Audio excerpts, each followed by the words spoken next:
President Trump during a cabinet meeting at the White House on Wednesday.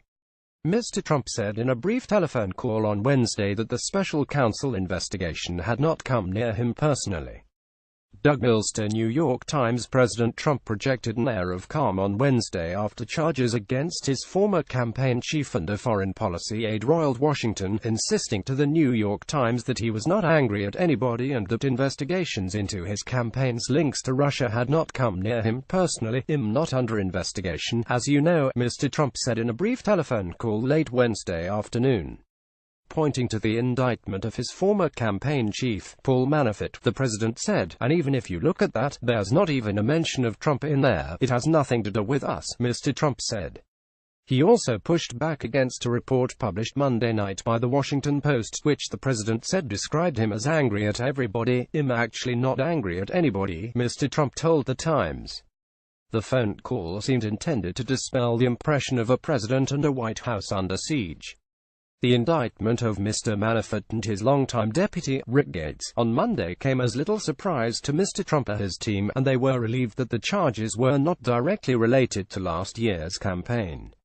Instead, both were indicted on charges including money laundering, tax evasion and failing to properly disclose lobbying on behalf of foreign governments. But the president's advisers were surprised when another former aide, George Papadopoulos, who was on the president's hastily assembled foreign policy team, pleaded guilty to lying to federal investigators about his repeated efforts to connect the campaign with Russians who might provide dirt on Hillary Clinton drawn from thousands of emails. Most unnerving was the discovery that Mr. Papadopoulos had been secretly cooperating with the special counsel, Robert S. Mueller III, for 3 months. John F. Kelly, the White House Chief of Staff, has acknowledged that the investigation has taken its toll on the president.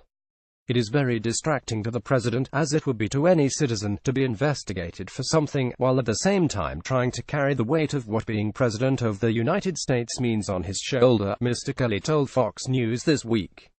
Mr. Kelly said the investigation involved multiple conversations a day, generally in the morning when we first talk. Many days begin with a general conversation about it before they start other business, but it is very distracting for him.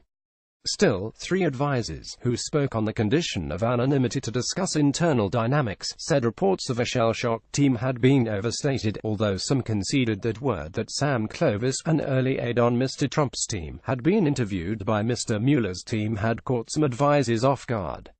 In private moments, Mr. Trump, who is prone to venting, blows off steam about the investigation but then moves on, according to one of the advisers. "The president is annoyed by the omnipresent Russia fever," the advisor said, but he is comfortable with the strategy adopted by Ty Cobb, a senior White House lawyer, who has insisted on cooperating with Mr. Mueller without attacking him, in hopes of a speedy resolution.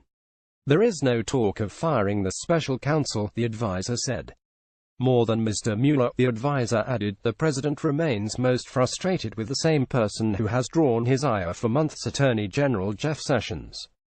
Mr. Trump has excoriated Mr. Sessions for recusing himself from the investigation and handing it over to a deputy to oversee, saying he should not have been appointed.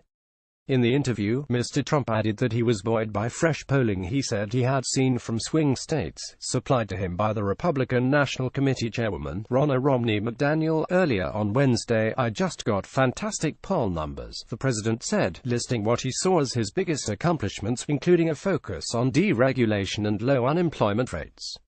He did not cite any specific polls or reveal any numbers from Ms. McDaniel.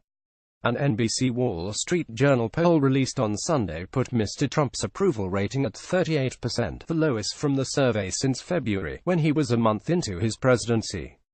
Additionally, the president said he was looking forward to his lengthy trip to Asia, which begins on Friday. "I'm in the office early and leave late. It's very smooth," Mr. Trump said. "Honestly," he added, "I'm really enjoying it." A version of this article appears in print on November 2, 2017, on page A12 of the New York edition with the headline, "A President Not Angry at Anybody."